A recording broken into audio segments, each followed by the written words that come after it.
Selamat pagi. Ini VT 467 ya.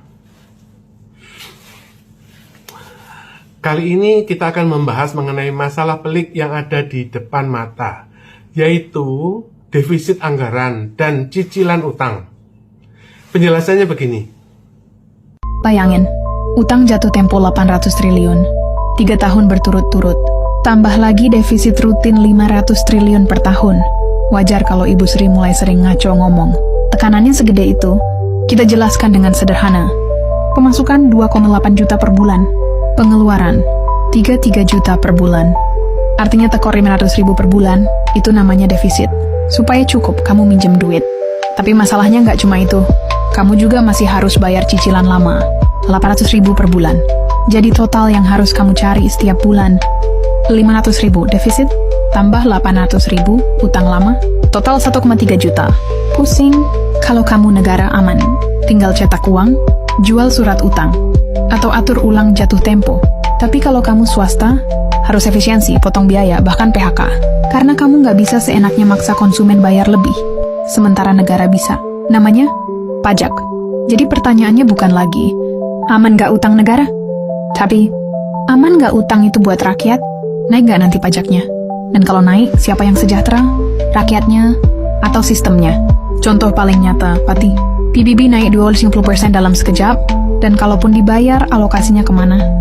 Faktanya, hampir 50% anggaran habis buat gaji PNS, pensiun, dan fasilitas. Jadi, jelas bahwa setiap tahun kita itu minus. Minusnya itu adalah untuk nyicilan utang 800 dan minus defisit 500. Jadi kita itu ibarat rumah tangga ya. Kita itu tekor 500 triliun itu untuk tekor kurangnya pajak. Jadi defisit dan cicilan utang 800 triliun. Berarti 1.300 triliun itu minus. Yang harus dibayar setiap bulan Januari. Nanti bulan Januari lagi, datang lagi itu 800 triliun cicilan dan defisit. Oleh karena itu, ya Anda bayangin aja ya, anggaran APBN itu 3.000-an, 3.000 ya. 1.300 tadi itu hanya untuk cicilan dan defisit. Gitu loh. Defisit itu kan tahun depan harus dibayar, dibalikin. Jadi 50% dari APBN itu ya untuk nanggung beban tadi itu, cicilan dan defisit. Kira-kira begitu. Loh Pak, kalau begini kita gimana ujungnya? Kelenger dong Pak, seperti pinjol ya kan? Iya, memang iya.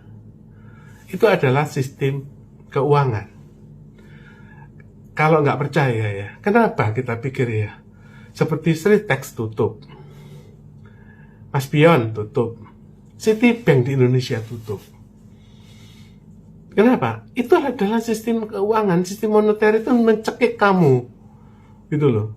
Kecuali kamu bisa tirakat ya, hidup sederhana, seperti saya gini ya, sehari ya cuma 10.000, 20.000 secukupnya, baru bisa beres. Kalau enggak, kamu nurutin orang-orang pada beli Lamborghini gitu, itu bisa nyicil apa enggak? Enggak bisa.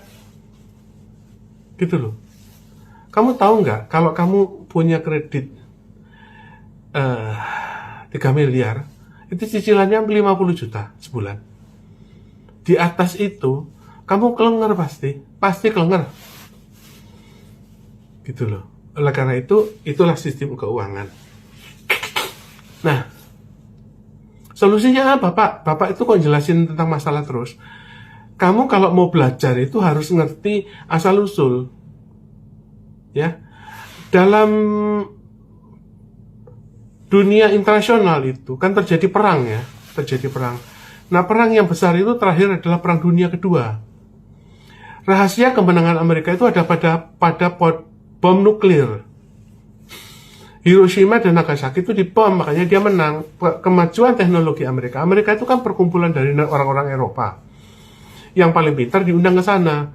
Nah, Albert Einstein itu yang menemukan bom nuklir itu ada dari Jerman itu dipanggil ke Amerika. Nah, karena dia punya bom nuklir, dia menang. Nah sekarang pada perang-perang terakhir itu, Rusia itu juga punya nuklir, Pakistan itu punya nuklir, Iran punya nuklir.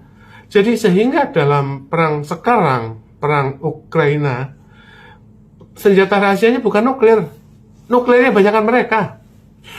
Banyakkan Rusia dan Cina dan Pakistan dan Iran. Oleh karena itu kita nggak pakai nuklir. Pakainya apa? Pakai US dollar. Nah, US dollar itu bagaimana sih Pak? Gini loh ya. Gini. Untuk mencetak US dollar itu kamu kan butuh sertifikat ya. Contohnya di Indonesia nih, sertifikat. Nah, Nusron nggak punya sertifikat. Pemerintah nggak punya sertifikat. Perusahaan nggak punya sertifikat. Karena apa? Sertifikatnya itu HGU, bukan milik. Sehingga apa? Sehingga ya 30 tahun mati, 30 tahun mati gitu loh. Nah, ngomong-ngomong soal sertifikat itu ceritanya bagaimana? Itu perang, dari perang. Nah, perang zaman dulu itu kalau dirunut-runut secara singkat ya, 1 menit ya. Itu dulu perang ada yang disebut perang Kenaro, ya kan? Lalu kemudian perang besarnya itu Raden Wijaya, ya toh? Nah kemudian Raden Wijaya itu keturunannya itu Raja Brawijaya diperangi oleh Raden Patah dari Demak, ya toh?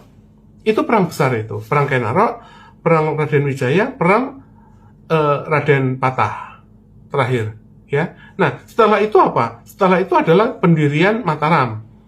Nah dalam pendirian Mataram itu kemudian perang besarnya itu bukan seperti sejarah, di mana perang Sultan Agung dan perang Diponegoro itu perang kecil. Kenapa perang kecil? Karena nggak ada perjanjian perang. Perjanjian perang yang besar setelah Panembahan Senopati itu adalah tahun 1757. Tahun 1757 itulah terjadi perang besar, di mana Belanda itu kalah. Itu intinya, kalau kamu dalam perang kamu kalah, artinya ya VOC itu menyerah gitu loh.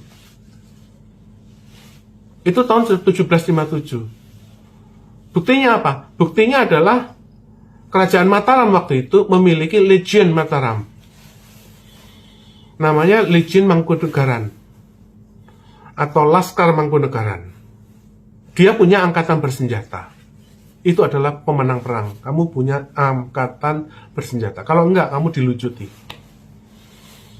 Nah, setelah 1757, itu enggak ada perjanjian kalah perang. Enggak ada. Karena waktu itu diserbu Jepang, ya, Jepang akhirnya dikalahkan oleh sekutu. Sejak 1757, ya, kuasa dari seluruh tanah-tanah VOC diserahkan kepada Mangkunegaran. Itu perjanjian kalah perang 1757. Sejarah kita salah nih menulisnya. Buktinya apalagi? Buktinya adalah pada waktu 1815 itu terjadi perang Napoleon. Belanda itu bubar, hangus oleh Prancis. Tetapi kekayaan Hindia Belanda itu selamat karena apa? Dikuasai oleh Mangkunegaran. Menurut kapan? Menurut 1757. Jadi penyerahan tahun 1757 itu kekayaannya dititipkan atau dikuasakan kepada Mangkunegaran, dan sehingga Mangkunegaran dan Belanda itu setara. Gitu loh. Artinya ya sehati dan sedompet. Intinya begitu. Nah sekarang kalau Indonesia sudah defisit 500 triliun dan bayarin bunganya aja 800 triliun tiap tahun, minusnya aja separuh dari anggaran APBN, kelenger, itu harus kembali pada perjanjian perang. Perjanjian perang yang terakhir itu 1757. Patokannya itu. Artinya apa? Artinya harta kekayaan Hindia Belanda itu dikuasakan kepada Mangkunegaran. Kamu mau jungking, kamu mau protes, kamu mau ngamuk-ngamuk, ya kamu mau maki-maki ya percuma. Istilahnya itu perjanjian perang itulah yang dipakai. Demikian juga Amerika. Amerika perjanjian perang yang terakhir itu adalah Bretton Woods, tahun 1942. Itu dia menang perang karena dia dapat kuasa dari Mangkunegaran untuk merampas emasnya Mangkunegaran yang ada di Jepang.